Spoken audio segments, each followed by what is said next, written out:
Nick is farting before the show starts. Yeah. All right, I did cut one right before. You guys somewhere see in that this on camera? The gas moving across. Can you imagine there's like full on like that's supposed to be your job. You're producer, man. Like what? Yeah, what the fuck are you doing in the middle of the screen? I didn't expect you right at the start of the podcast to rip one. Oh wow! All right.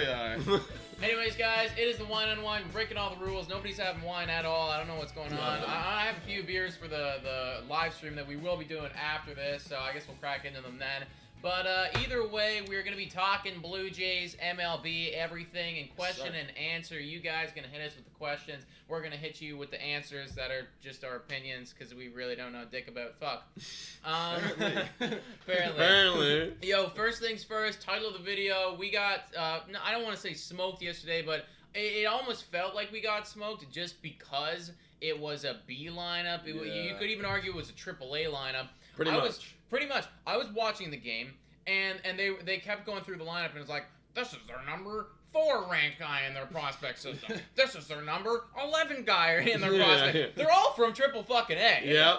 They were all like, there was like 3 or 4 like MLB debuts yesterday. And am I wrong, or did the starting pitcher also have major league debuts? They called them all into a room and like, raise your hand if you got your shots. And they're like, you come over here, you come over here. You guys go to that side of the wall. Dude, their starting pitcher, apparently from Del Kermis, Sam, their starting pitcher is their number 11th ranked prospect in their system, which is equivalent to Adam Kloffenstein from us. God. So it's as if we fielded Adam Kloffenstein against a great lineup, and then he just fucking diced us. And they dominated. And dominated us. We got 7 hits yesterday. Not 2 enough. of which coming from Kirk King, I believe. Yes, so Kirk obviously went 4 of them coming from the catchers, 2 from Danny, 2 from Kirk. Wow. That's literally that is what we have on the team. Yeah. We're a catching team. Yeah, and look, and what I want to bring up, and you brought it up for the show, Nick, is we're getting no help from supposedly our superstar first baseman, Vladimir Guerrero Jr. I love Vladdy. I'm always going to root for Vladdy, but no walks in 16 games? That is really ridiculous. I was not aware of that. I actually picked Vladimir Guerrero Jr. for the wheel this week, which was just dumb by me, apparently, because, my guy is just not taking It's not a dumb choice. That's supposed to be the right choice. It's supposed to be the right choice. But I even watched him yesterday, like, great count. He got to 3-1. And then just swung at something outside the zone, like foul, like just being stupid and got out, like not being selective. Like could have taken a walk easily. Also, guys, I kid you not, I don't know if you guys are. I need to pull up the goddamn the highlight of this afterwards, maybe on the computer. But Bo Bichette had the worst fucking strikeout I've ever seen in my entire life yesterday. I kid you not. I kid you not, everybody. Literally, I saw it. We watched the rest of the inning, me and Victoria, and then I had to rewind and show her again how bad it was. It was so awful. And it's not just the finishing blow. It's not just the finishing strikeout. It was the entire AB. We could probably find the watch the whole at-bat here. It was so... What the fuck? Yeah, no, it literally... You see that? I did. We're trying to pull it up right now, guys, just so I can relive this moment. I kid you not. It was so bad. Dude, Bo Bichette might be my least favorite player this year. Yeah. He's pissing me the fuck off, dude. I actually sounded off on him yesterday, just to my girlfriend, but I let it all out. Well, speaking of walks, he's the only guy walking right now, though.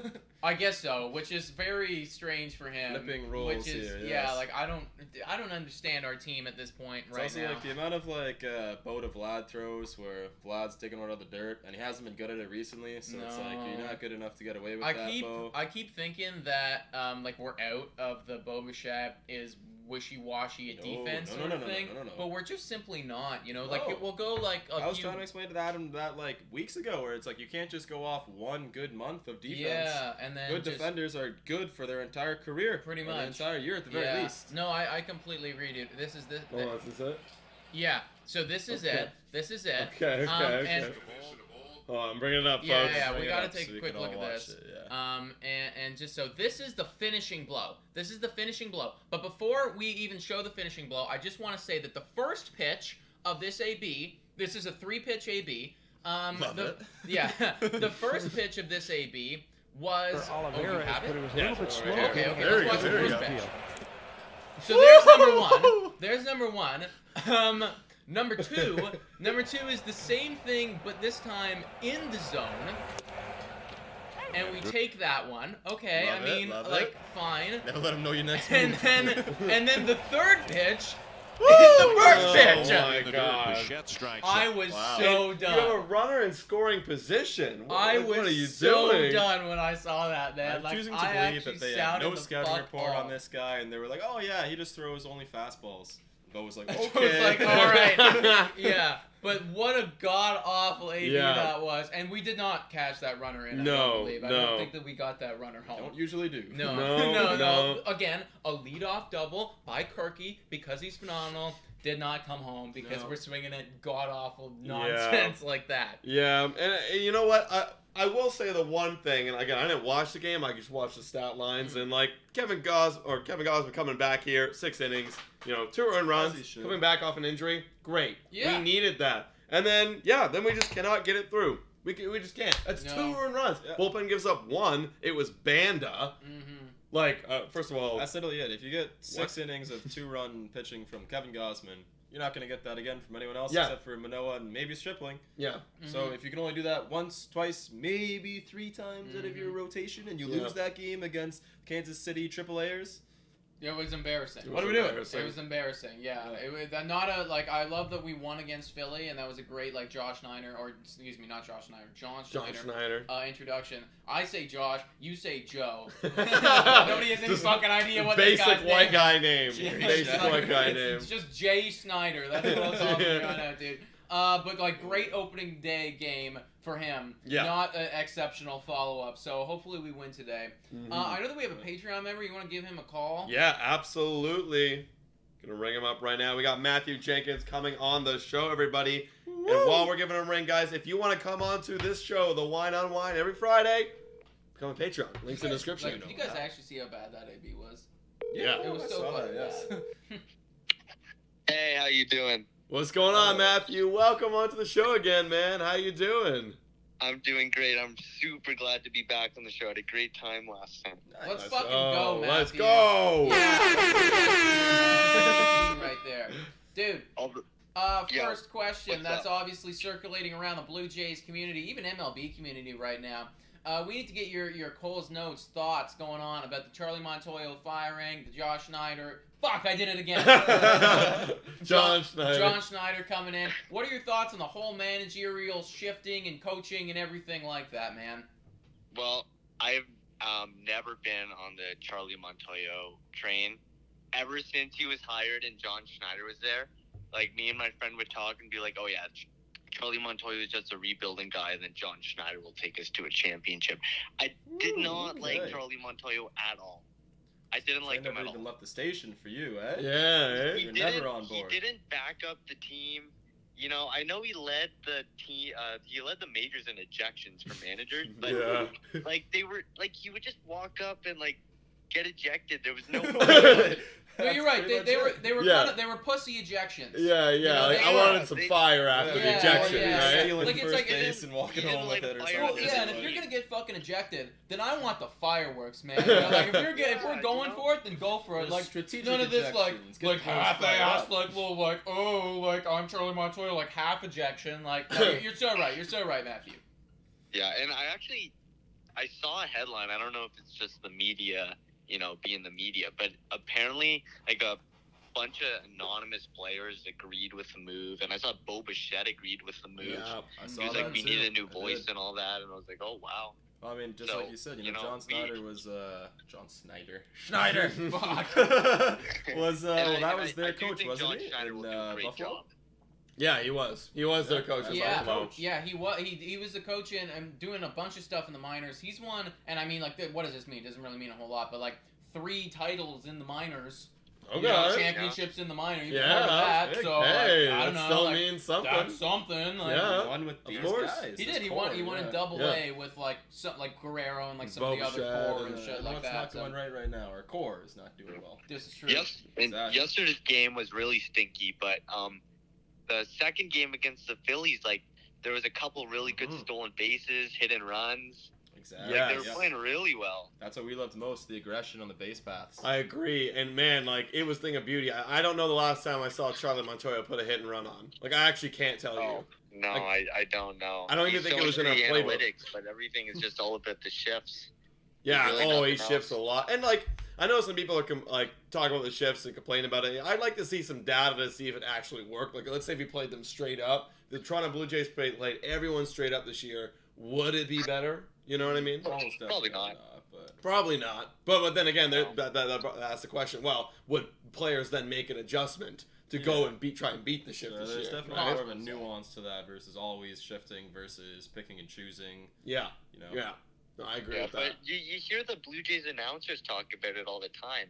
Like, they're like, where's the information that this guy hits the ball to left on the ground to left field, like against Kevin Gausman all the time? Like, there's no information backing it up, right? Right. Yeah, if they can't find it, how are we supposed to find it? Yeah, I mean, you'd think that, like, they would have access to information in order to make that decision, right? They're not just like, oh, you know what? I have a feeling here.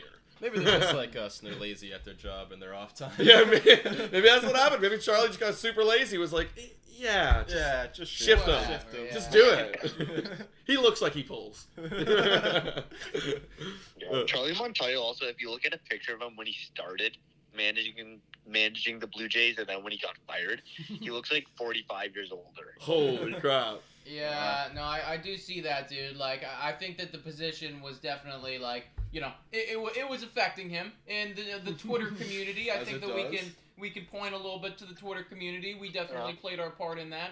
But like, you're right. Like, I think that ultimately I was not necessarily like as far gone as you are with Charlie Montoya. Like, I was a bit on the train. How many are? I was kind of with him. I was riding with him. But I'm also the type of individual who it's like, I just need to see results when it comes to my manager. Like, I really don't give a fuck as long as we're winning. You know, it's like, if we're winning, like, do whatever you want. If we're losing, then sorry, you have to go. And we were losing, so sorry, you have to go. Yeah. You know, like, that's I what thought it is. at the start of the year he was doing a good job. Yeah. When we were winning. Yeah, I actually found, like, his bullpen decisions, you know, his lineup decisions, like, everything, like, even, like, you know, taking pitchers out, putting pitchers in. Like, I thought that was pretty good.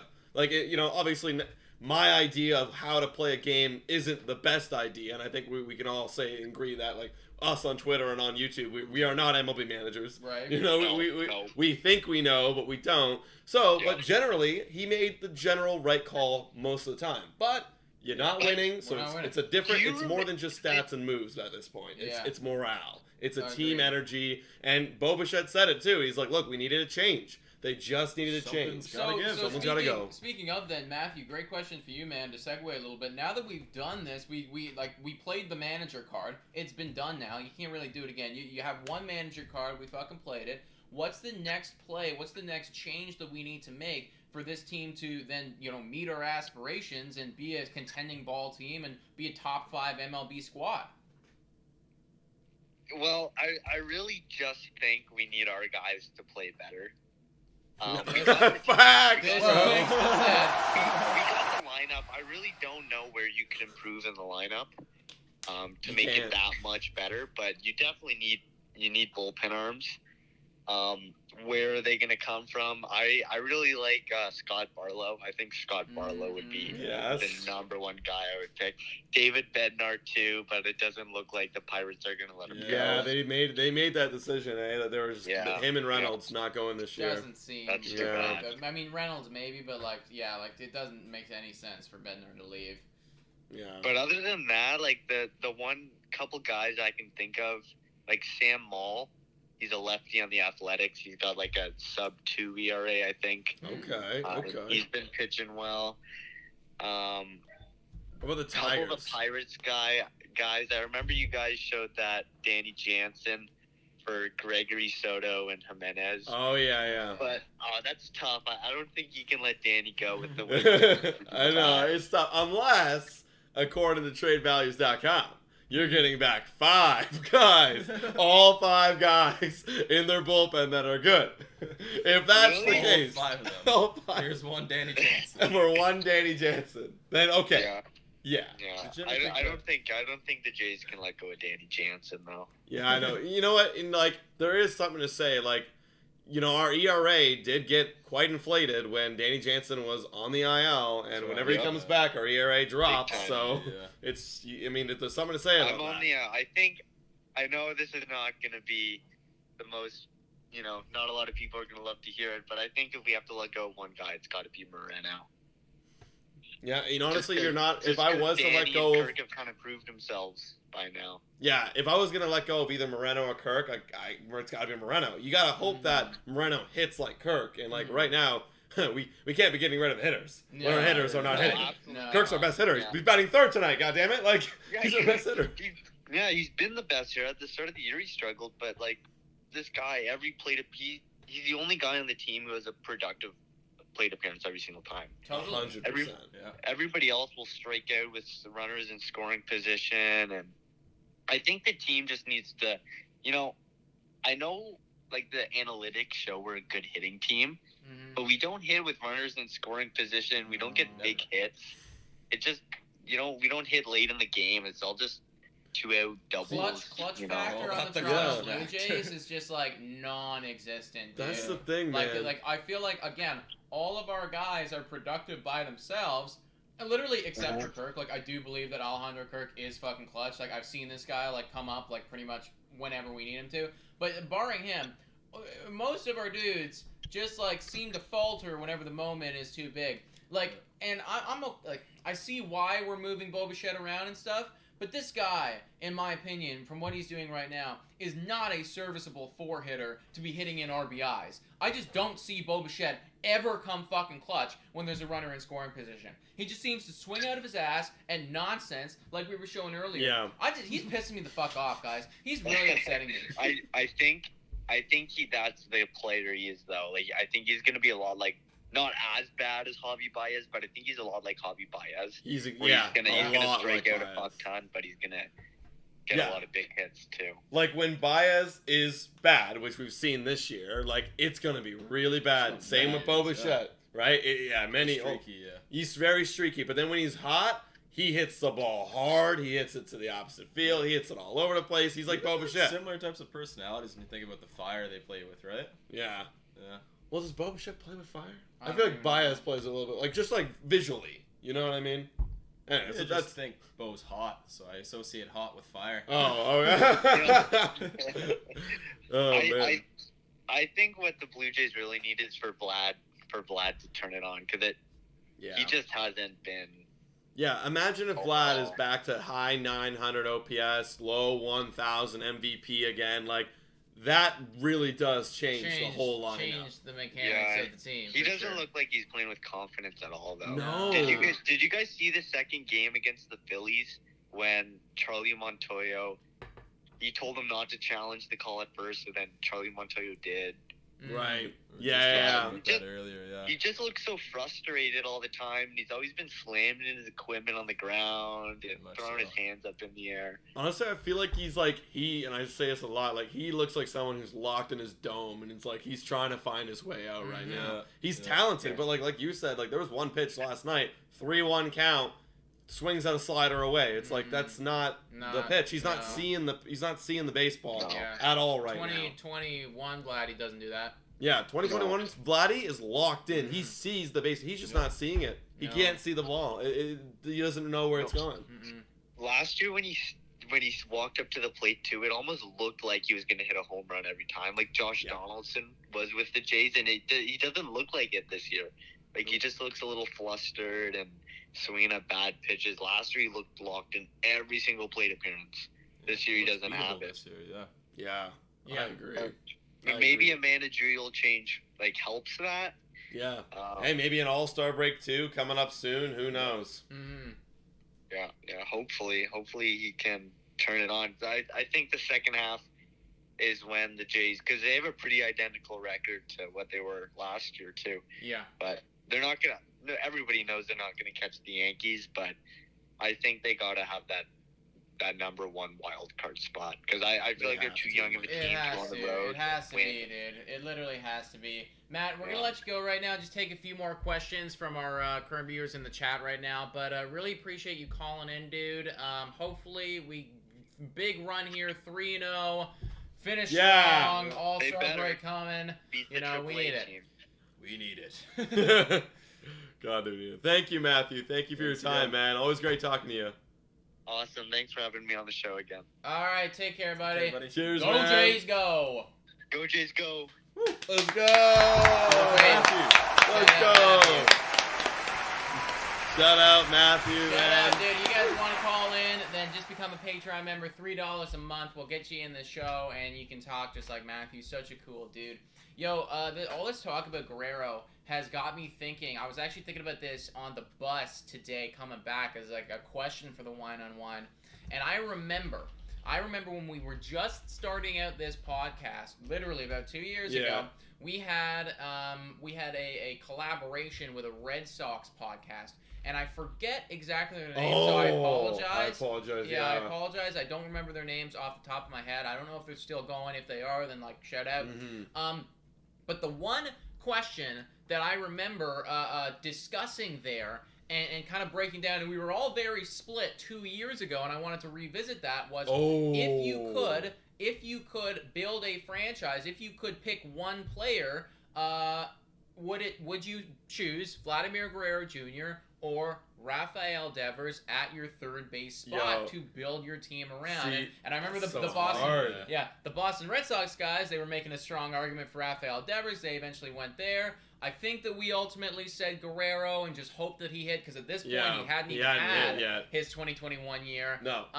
But revisiting that question now, 2 years later, having seen and kind of, I think, understanding what player Guerrero is now and what player Rafael Devers is, where do you guys go with on that selection? If you had to have one of them at your third base spot, who are you choosing, Devers or Guerrero? That is very tough. It's a Devers tough one. up to this point has been extremely consistent as far as I can remember the last 3 years, and Vladdy has not been. But I do think Vlad's peak has been a little bit better than Devers. Yeah. So I guess that's kind of what you got to think about. Are you going to go for a guy who has a chance to be, in the MVP conversation, but it's going to go through stretches like this where you can't rely on him? Or do you want a dude who's just always going to be that?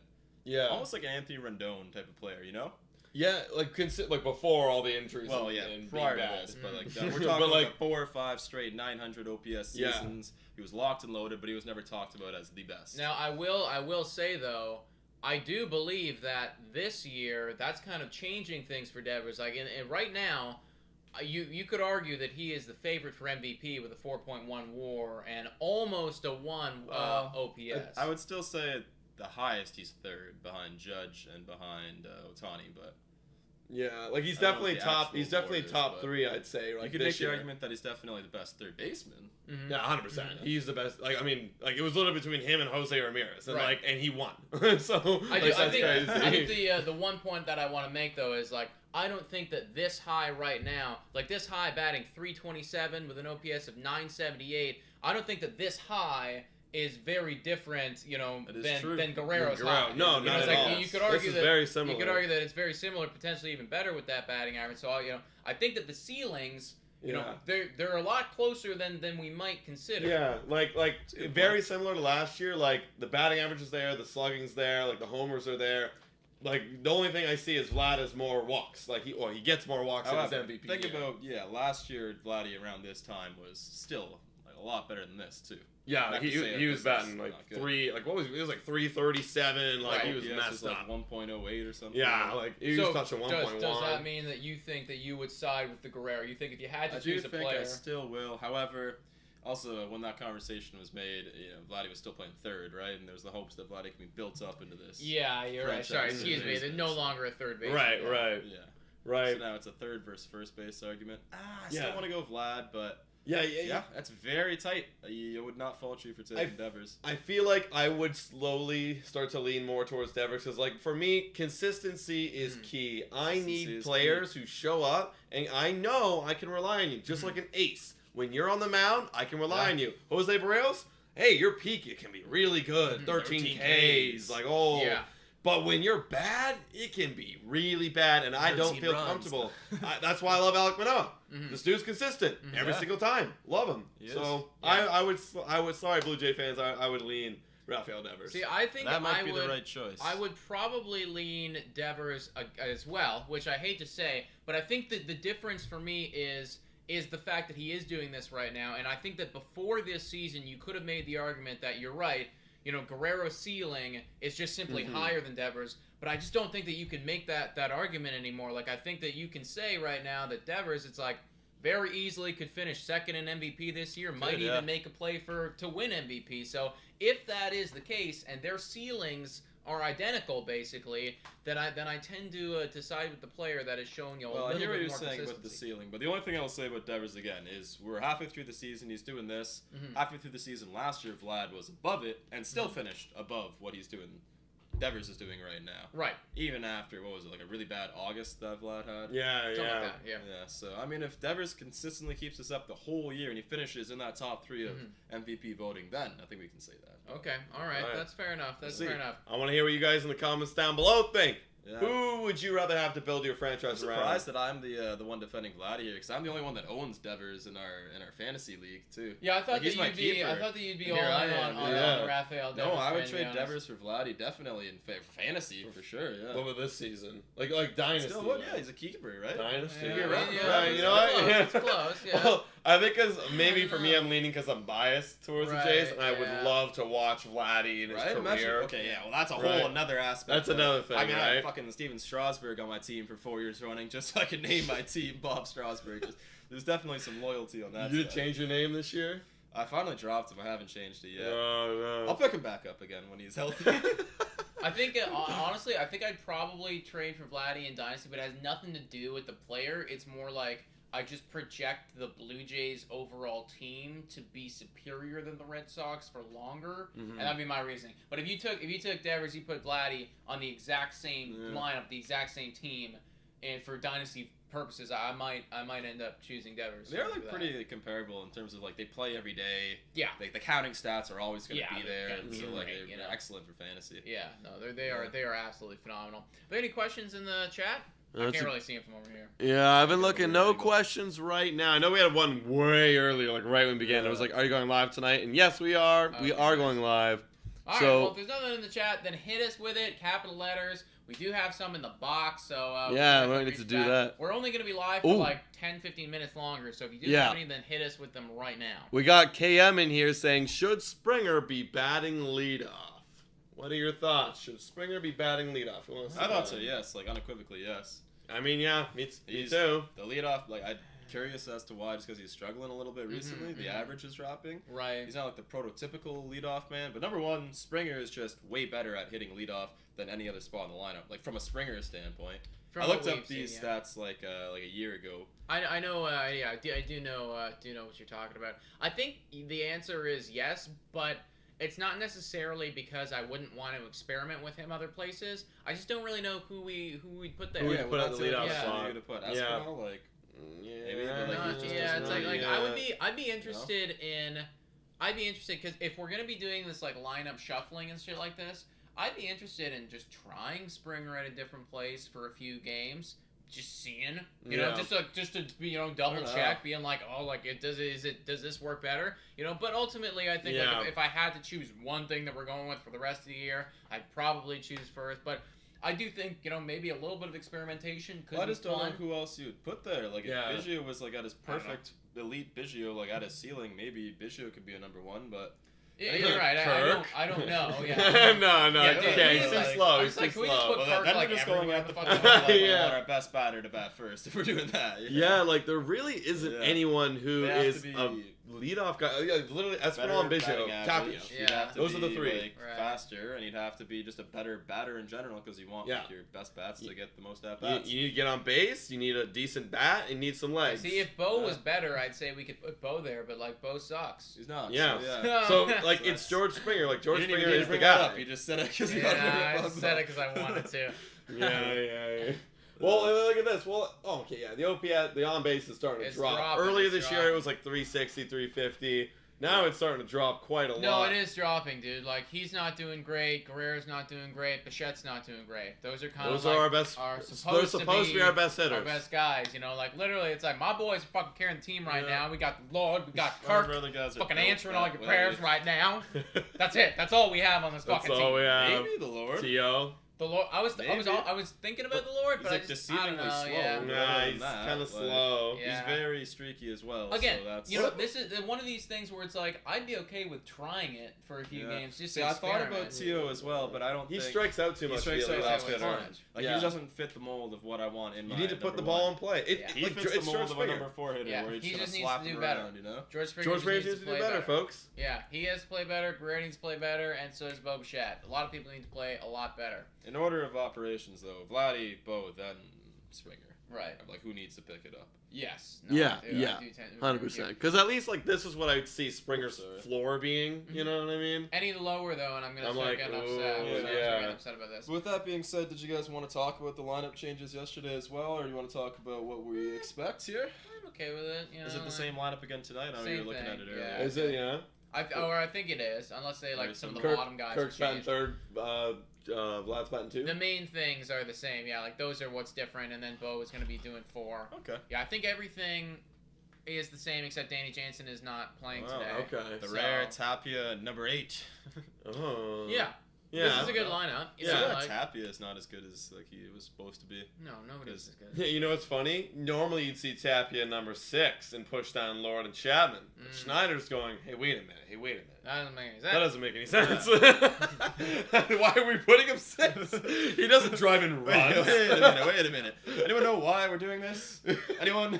No? Okay. No, the guy that was doing it's gone now, so now it's your lineup. We've been doing it, coach. You know? Yeah. So, this is part of my interesting decisions. Like, this is part of my things I want to look out for with Schneider as manager. It's like, do we shift anything up? And we're starting to do it, guys. And you know what? I don't hate it. I don't hate it. You know, it is really sad, though, like, looking at this lineup. Like, I go through it, and I think to myself, are you meeting expectations? Are you exceeding expectations? Yeah. Or are you underachieving? I think Springer's underachieving. Guerrero's underachieving. Alejandro Kirk is overachieving. Thank you. Bichette's underachieving. Tio's underachieving. I think the Lord is meeting expectations. He's if not, there could be an argument he could be overachieving. He could be. He's close. You know. He's battling 300. Yeah. See, his OPS is where I think it should be. But yeah, I did not expect his batting average to be as good as it is. So he's definitely at least meeting expectations, potentially going over. Chapman is underachieving. Tapia is underachieving. Biggio is underachieving, and Manoah is in fact overachieving. So there are. He's about there. What, Biggio? Yeah, he's about what we expected. What did we expect? I didn't expect him to bat 200, you know? Well, fair enough, but yeah. What did you expect? Like, did you expect a big bounce back this year? Okay, I'll be honest. I didn't expect dick shit out of I literally expected nothing. Yeah. I did. I expected about this. I expected about this. Hey, OPS plus of 100. He's average, everyone. He's average. What I expected out of the guy. Okay. All right. If we're picking out of the fucking trash can, you're right. Yes, this garbage is, decent garbage. He's an average piece of garbage. Yeah, he's an average piece of garbage. Yes. There we go. Hey, better on base than George. You might as well put him up the top of the lineup. Might as well. I mean, he basically 9, like I guess. Yeah.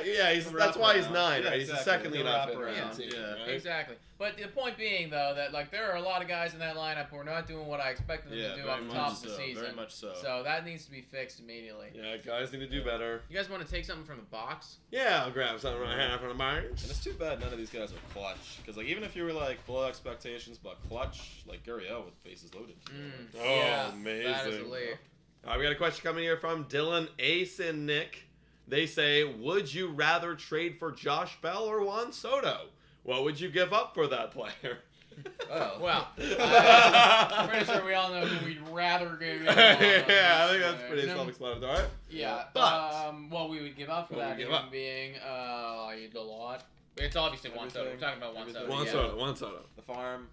You take all of Buffalo. Belongs to you. The stadium belongs to you. Yeah. Well, like Moreno's gone. Morales Martinez is gone. I know. That is good. Bo Bichette, like with that, I don't know if that would get it done, but I'd do that. I'd do it. I'd do that. Get it done, yeah. Moreno and Bo Bichette take that. We'll take Juan Soto. Like I'd be like, okay, that's cool. Yeah, I'd go for that. They consider it. Oh yeah, 100%. They consider it. Like that's I think that's in the realm of like we can talk. Yeah. I don't know if they would, but like we can talk now. Dude, because the more that time goes on, the more we brought his name up earlier. I really do see Bo Bichette becoming Javier Baez in the future, and I don't like Javier Baez. I fucking hate Javier Baez. I hate Javier Baez. I do love Bo, so it's like, oh no. I know. I don't want to watch that transition happen, man. No, I want to remember you fondly. See, and do you know what?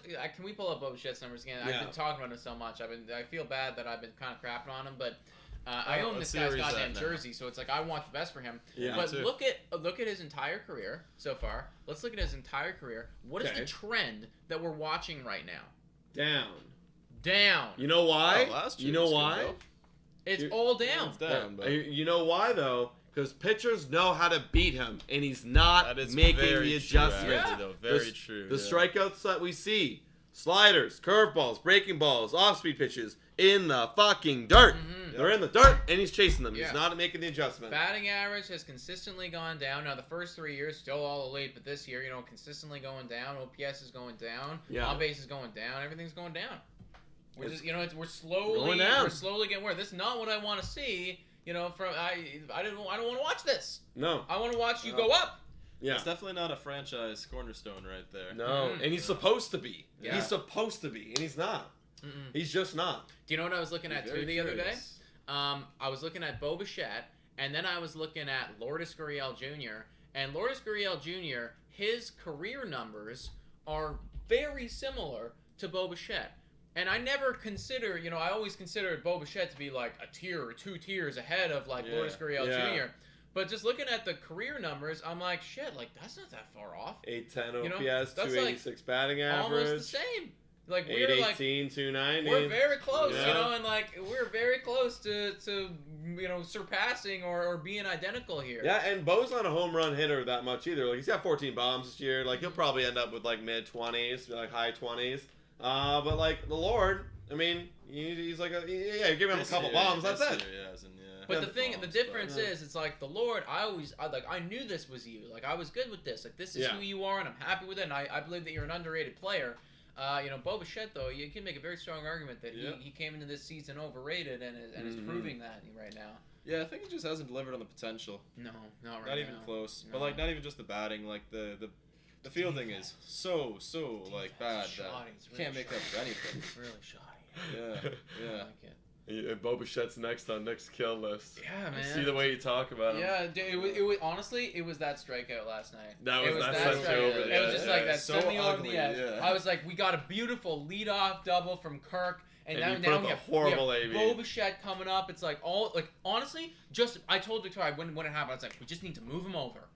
And then you do that. It's like, just move him over. Yeah. Like, that it was just so god-awfully disgusting. And what pissed me off even more about him, and I know that he didn't really say anything or whatever, but just like the kind of like the comments about Montoyo and just like being like, yeah, like this is the right move and whatever. It felt to me like a level of kind of arrogance that I don't think is warranted right now for a player doing what you're doing. He's blaming. That's how I read that. Yeah, like he's blaming the underperformances, not on himself, but Montoya. That's how I read that. Now I could be misinterpreting things, but it kind of felt to me. Jock stuff right there. Yeah. Because I believe the actual quote was like, "I don't disagree with the decision." Whatever, man. Arrogance. Like I was like, no, like I do think you're blaming Montoyo like for this. Well, I see it as a standpoint of like they really need someone, and I think they're just aware that they need someone to come in and kick their asses and just like hold them accountable and scream at them when they're losing these games. And Montoyo's not the one to kick their ass, especially after like you want to point fingers at the clubhouse being down because of Budzinski's daughter being like, Montoya would never go to that losing streak and be like, guys, fuck off, do better, blah blah, right? He would never yell at them. He would never do okay, that. Guys. He was just, hey, they're doing their best. Every fucking thing. It's every fucking post game. Maybe these guys want someone to come in and start like whipping them with the towels in the change room, like, That's what they need. They need to fire. A bum towel whip. Right? Whatang. Right. Exactly. Bo. Yeah. Want some ass slaps that are leaving marks, Or your girlfriend's starting to be suspicious. No, that's just John Schneider, That's nothing, babe. That's just my coach's ass print on my hand. Give me those spanks. I went over 4, 2 strikeouts tonight. Well, I hope that's what they want, bro. But regardless, the point being is Bo Bichette is blaming other people, and no, that's not the point at all. I don't disagree, Nick. Whatever, man. Like you're allowed to say that. You know what? Kirk's allowed to say that to me. Kirk's allowed to say that. You're not doing good enough to say that. To have an opinion on the coach firing? Yeah, it's like the only acceptable thing would have been for Bo to say no comment, or just be like, like I really wish that I really wish the best for Charlie Montoyo, Oh, I'm sure he did also, but that just wasn't the part of the the quote somewhere. I read the fucking quote too. I forget what it said, but I was like, There was probably like a full 2.5 minute interview, and just that one snippet is all they needed. Whatever, man. This is why batters, just athletes, hate talking to the media. Yeah, well, I mean, if they got me, they got me. But either way, I don't like it. All right, folks. Well, we'll see. I think we got to wrap up because we got to flip the set over soon, guys. Yeah. So thank you guys so much for tuning in to our Wine Unwind. Thank you to Matthew Jenkins for coming on and talking Blue Jays. As right now, it's dire times for the Toronto Blue Jays. We're not out of it yet. Do or die, guys. But we can get the W tonight and hopefully change that momentum. Yeah, we will be live in literally 20-25 minutes. So stop in, tune in for a beautiful watch along, live play by play. Thank you so much for watching. And go Jays, go!